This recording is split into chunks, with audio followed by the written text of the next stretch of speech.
Magandang araw po mga kababayan. Nawala po at hindi daw po makita ngayon kung nasaan itong si Master Sergeant Orly Otisa. Ano nga ba ang nangyari sa kanya? Kasi sa Pustubi kahapon ay makipag-meeting ito kay Puyeng Rimolya patungkol po sa kanyang mga allegations sa kanyang pagkanta kay Martin Romualdez at Saldico na sila po ang mga kumukulimbat sa pera na nawala po sa mga flood control project natin mga kababayan. At mukhang nagising po itong si Mayor Magalong dahil nag-submit po ng kanyang resignation itong si Mayor Magalong bago pa man magkaroon ng confirmation sa kanyang pagiging advisor ng Independent Commission. Para sa akin, tama lang ang ginawa ni Mayor Magalong. Ayon dito sa balita ng politiko, sinasabi po ng dating anak kalusugan Representative Mike Defensor na si Master Sergeant Orly Otisa ay ngayon ay nasa pangangalaga po ng kanyang mga kabarong Marines. Kaya wag pala tayong dapat matakot, no? Wag tayo dapat kabahan kung hindi ngayon makikita itong si Sergeant Otisa, no? Kung hindi po siya humarap kay Boyeng Rimolya dahil siya po ay pinoprotektahan. Kaya tama lang ang kanyang ginawa, no? Na hindi po siya humingi ng witness protection program. Tama lang ang kanyang ginawa. Na hindi rin siya humingi ng protection sa Senado kasi mas may tiwala po siya sa kanyang kabaro ng mga Marines na siya po ay mapoprotektahan. And of course, no? Tayong mga Pilipino ngayon, gising na po tayo. Boyeng Rimolya, stuffed up po yan ni Marcos Jr. And kung kakausapin niya, itong si Orly Otisa, malamang po, no? Kakausapin po nila yan na bumaliktad, malamang kakausapin po nila yan or susuhulan para bawiin ang kanyang testimony. Pero Marines po ito, no? Mas kapanipaniwala ito kumpara sa kanilang paninira ngayon na ginagawa. Okay, so bago natin puntahan ang balita din, no? Yung interview nitong kay Mike Defensor, mga kababayan. Ito, kakapasok lang ito, ngayong araw lang po ito, mga kababayan, no?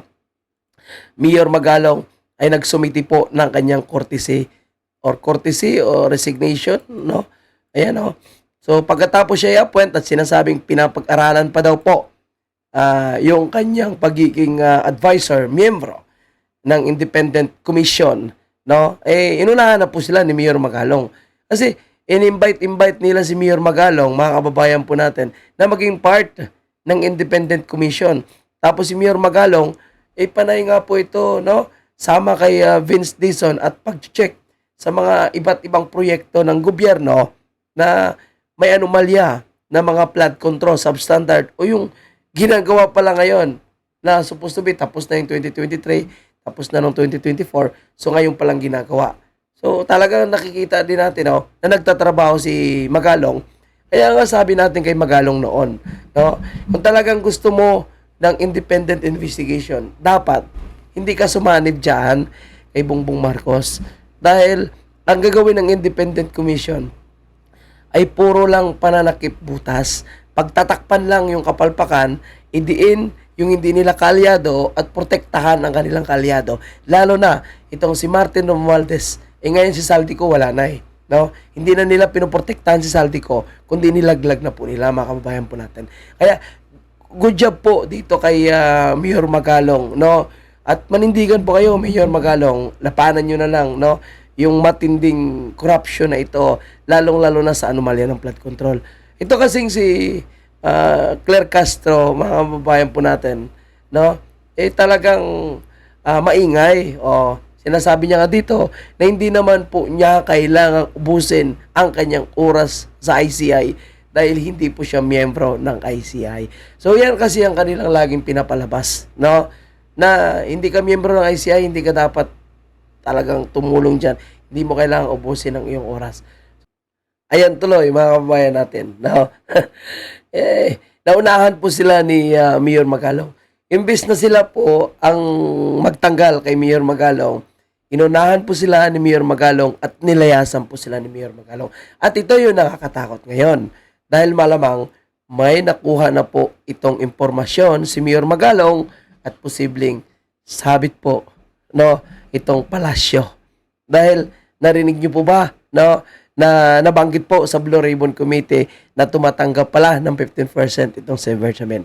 Nako, yari-yari na po mga kababayan po natin. Okay, punta na po tayo dito sa ating next topic, no. Ito po yung interview ng bilyonaryo dito po kay Mike Defensor. Si Mike Defensor po, siya po yung naging tulay para maging witness sa Blue Ribbon Committee itong si Master Sergeant Orly Gutisa, no, at pinakilala niya nga po ito kay Senator Marcolita na siya namang kinagulat nitong si Lacson at ni Tota Soto. Okay, panoorin natin ang kanyang interview. Truly trust. Malapit ho ba siya talaga sa inyo?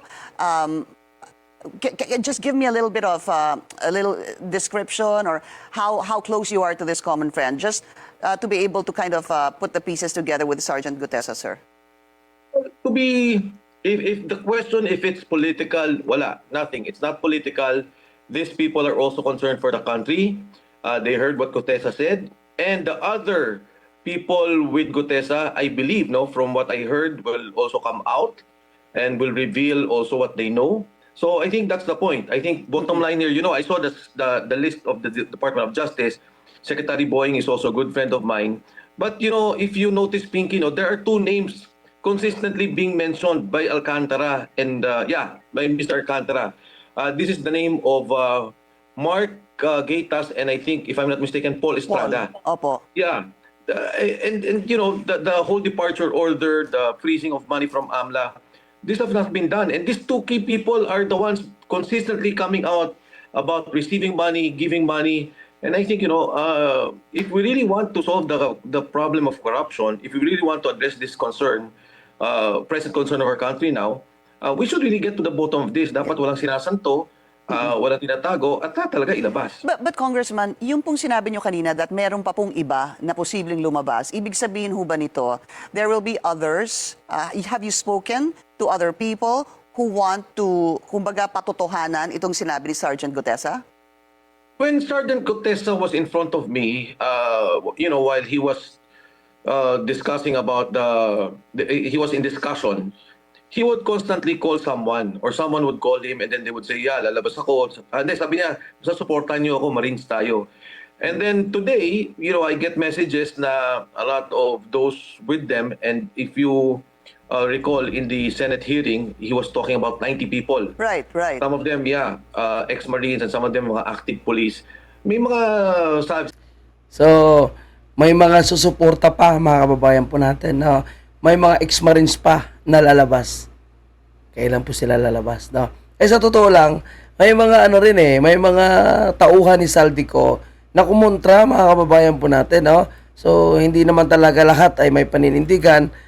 Alam natin, sa dami po ng pera ni Saldico, mga kababayan, no? Sa dami po ng pera ni Martin Romualdez, malamang mayroon at mayroon talagang masusuhulan dyan.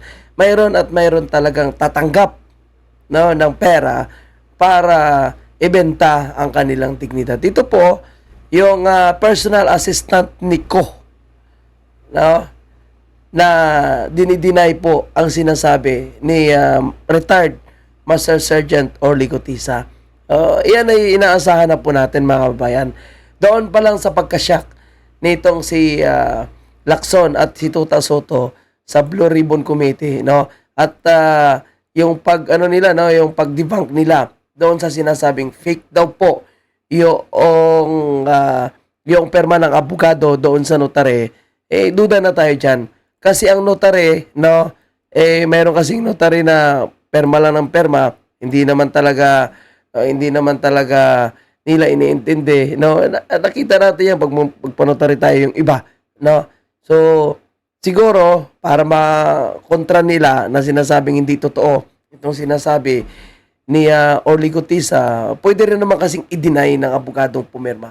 Dahil ayaw niyang madawit, no, sa isyong ito. Malaking issue po ito mga kababayan, no? Dahil mga big time po yung mga involved. So ito rin naman, inaasahan na natin ito. Pero ang tanong dito, sino ang may mas malakas na ebidensya? Kasi ako naniniwala, the moment na umupo po ito sa Senate Blue Ribbon Committee, itong si Master Sergeant Orly Gutisa, sigurado na siya po, no, ay may patunay, siya po ay may sapat na ebidensya para patunayan ang kanyang mga claims laban kay Saldico and Martin Romualdez. At yan po yung kanilang kinakatakot. Kaya gusto nila ngayon, no, na kausapin ito. And of course, bilang Marines, no, bilang trabaho din, no, ng kanyang mga kabaro, siya ngayon ay pinoprotektahan.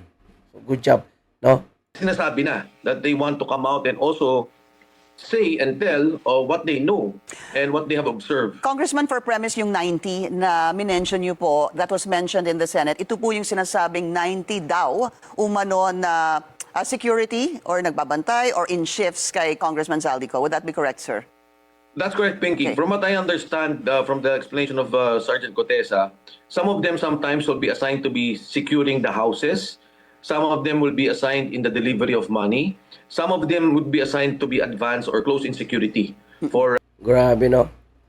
Daig niya pa po yung mga matataas na opisyal, no? 90 po yung kanyang security. Ibang klase po yung nasa gobyerno natin ngayon, no? House Speaker and yung kanyang alalay na si Saldico. Grabe yung security, no? Alam mo, kini-question nila yung dami ng security ng Vice President. Sa Vice President, di mo kailangan questionin eh. Dahil yan po ay pangalawa sa pinakamataas na official, no, ng ating bansa. So, hindi mo ma-question yung kanyang security eh. Pero dito kay Saldico, 90 po. Ang dami. Tapos yung mga Marines, no, ginagawa niya lang na tagapagtapon ng basura sa Agudo Street, doon sa McKinley Forbes, no, sa bahay nitong mga kasabwat sa pagnanakaw sa kaba ng bayan. Diba? Ang dami. Congressman Saldico. Okay. So, be that as it may, sir, no? So, meron po siyang daladalang draft statement. I just wanted to get yung inyong personal na pagtanggap dito sa sinabi ni Sergeant Cotesa. When he told you this story, did you immediately believe him? Or were there red flags? Wala eh, walang red flags eh. And you know what he told Yun. me, even if they check, you know, it's easy to check. If he's a security detail of a Bicol party list, if he's part of this, makikita mo talaga. And when he was talking, in the same manner when he spoke in the Senate, parehong-pareho eh. And then number two, Pinky, yung sinasabi lang na it wasn't notarized. You know, he did it in good faith. Walang sumama sa kanya, hindi ko siya kasama. So, tama yun. Imbestigahan niyo yung notaryo. If there's something wrong with that, then we really have to clarify. Ang pagkakaalam ko is si Attorney Pechi, you mentioned Pinky earlier. Yeah. Is working with the Bureau of Jail currently and she just passed the bar recently. Because I check also, sabi ko, ano ba itong issue na to? But you know, it's immaterial for me since he made a sworn statement in the Senate. He made a statement under oath which carries also the weight of evidence in a legal proceeding. Whether may mali yung notaryo, he signed it, he presented it to the Senate, and then he verbalized what he said, that's enough, no? That's evidence. But Congressman, if you're in yeah. the Senate and then you say, I have a prepared affidavit that is signed and notarized, dapat ho lahat yon ay in good faith. Dapat lahat yon ay tama. Dapat yung sinabi mo ay katotohanan, dapat po yung nag-sign na notaryo ay talagang signature po ng notaryo. Hindi ho ba? That's correct. No, actually, yung principle ng pag-notarize, di ba, is that you're making it a public document.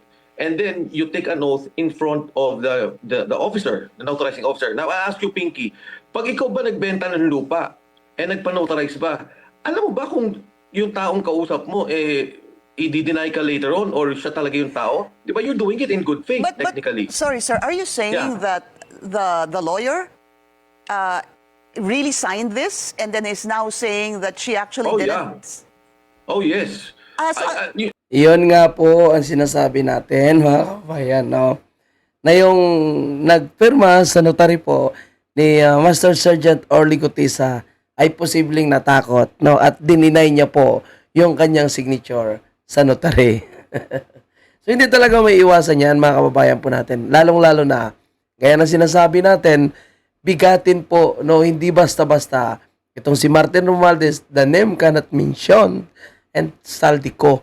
So talagang matatakot po sila sa dami pa naman ng resources ng mga ito, no? Ilang truck kaya na pera, no? Yung nasa kanila ngayon. Sino bang hindi nila kayang bayaran, no? Para lang mapatahimik po nila. O, tingnan mo ngayon, no? Ang bilis, no? May mga lumabas at kumukontra ngayon kay Gutisa para sabihin na sinungaling daw po si Gutisa. So, mas naniniwala tayo sa Marines, mga kababayan po natin. Anyway, balikan natin. Paano ba sinabi ni Gutisa ang involvement po nitong si Martin Romualdez? Paano niya dinideliver ang pera? Balikan na natin. Ang actual ko na delivers talaga sa bahay ni Congressman Romualdez is 3. Tapos pag may duty kami, nagkakaroon ng detailed. Minsan namumonitor ko doon sa group chat namin, may basura tayo deliver. Minsan namumonitor ko siya is 3 times a week ang delivery doon sa Forbes, sa bahay ni Kong Romualdez. Yung pera minsan nanggagaling lang doon sa horizon sa taas, ibinababa. Tapos may detail lang na tao, namumonitor ko naman sa GC namin. Kaya nalalaman ko yung movement ng tropa, kung ano yung sinasabing basura ng delivery. Your So Honor. yung delivery o yung movement ng tropa nagaganap average 3 times a week. 3 times a week, Your Honor. Nagsimula noong December 2024. Yes, Your Honor. Maliwanag ba ang ibig mong sabihin para sa kapulungan ito ay nag-a-average ng 3 beses sa loob ng 1 linggo ang pagdi-deliver ng pera kay Representative Saldico at tuloy-tuloy naman doon sa bahay ni former Speaker Martin Romualdez sa ganong rate, ganong beses, 3 beses sa loob ng 1 linggo. Yes, Your Honor. Yun o. 3 beses sa 1 linggo, mga kababayan po natin. So, ganyan kadalas po yung delivery, no? Ng bulto-bultong pera, paldo-paldong pera sa bahay, di umano, nitong si Martin Romualdez. So, ano na lang, no? Palakasan na lang ng ebidensya. And of course, naniwala po tayo sa mga Marines na kaya nilang protektahan itong si Orly Gutisa para hindi po mapahamak. Tandaan natin, mga kababayan, no? Noon pa man sinasabi po ni VP Sara na ang budget ng Pilipinas ay hawak lang ng 2 tao. Hawak lang siya ni Congressman Saldico at ni Congressman Martin Romualdez.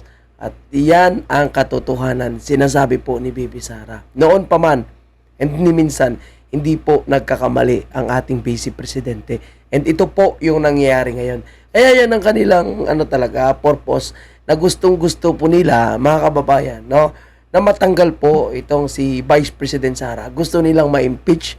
Kaya gumamit po sila ng pera naman ng bayan para suhuran ang mga kongresista na pumirma sa impeachment, no? Mayroon pang mismong galing sa national budget, mayroon pa mismo galing sa kanilang bulsa na cash.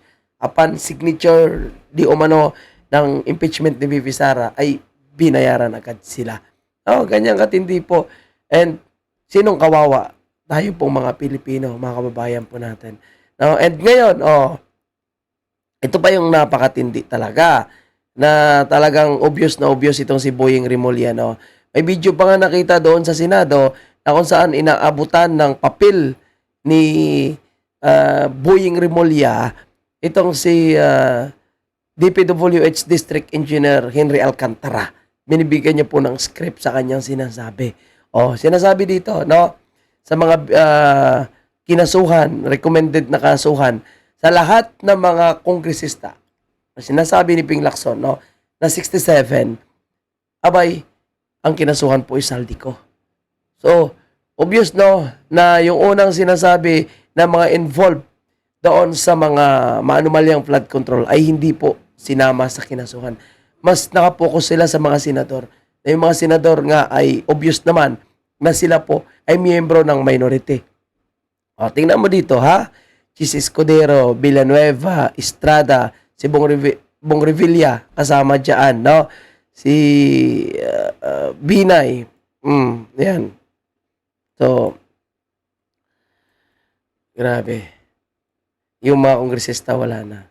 And minority po yung kanilang mga kinasuhan. So, ibig sabihin, kung itong mga senador na ito ay sumanib po sa majority, hindi po sila makakasuhan. Di ba? O, itong analysis naman ni Ma'am Rowena Guanzon, puntahan natin mga kababayan.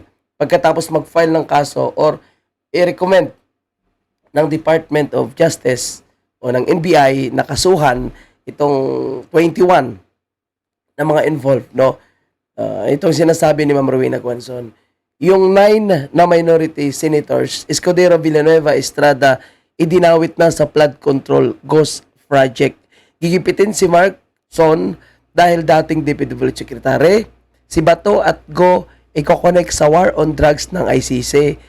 5 to 6 agad yan. 4 na lang matitira sa minority. Paano na ang quorum? Paano na ang impeachment? Di ba? So kung bubuhayin ang impeachment, kung mabubuhay ang impeachment, pwede na ma-impeach si BP Sara. Kung sakali man. Pero obvious po kasi mga kababayan po natin, na talagang gusto nilang lumpuin itong minority. O ngayon, I think, ang kaso sa ICC is dawit na Senator Bato. No?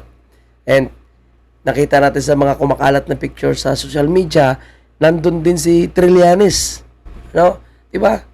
Mga kabayan natin, nandun si Trillanes sa ICC, nakipag-meeting sa mga official ng ICC. And tapos pinasok nila si PRRD para sa kanyang welfare check. So ano yung purpose nun? So talagang gumagawa po sila ng paraan para mapagtakpan itong katarantaduhan na ginagawa nila sa ating bansa. Kaya ang paghuhusga dito, no, ay wala na po sa ating batas kung tutuusin, no, kundi na sa taong bayan na. Kasi nga sila na ngayon yung masusunod eh. Sabi nga ni Erwin Tulfo, no, kung kinakailangang i-bend ang law, ay i-bend ang law. Diba? Baloktutin ang batas kung kinakailangan. Imagine mo, senador. So, ganyan po sila ngayon, mga kababayan po natin. And, pasalamat lang po tayo, may mga nagsasalita. And sana itong si Mayor Magalong ay maninindigan po siya. At sana lumakas pa yung United People's Initiative, Hakbang ng Maisog. Sana marami pang makikiisa na iba't ibang individuals, warm bodies, organizations, no? Para labanan po ang corruption sa ating bansa. Kaya hindi po ito matitigil. Tuloy-tuloy po nilang lulukuhin ng taong bayan hanggat sila po yung nakaupo sa pwesto. And nakita natin ngayon yan. Ito sa Blue Ribbon Committee. Ngayon, pinapasinungalingan, sinisiraan nila si Gutisa. Si Manong Chavit Singson, puno na ng paninira ngayon. Gusto nilang kasuhan. Diba?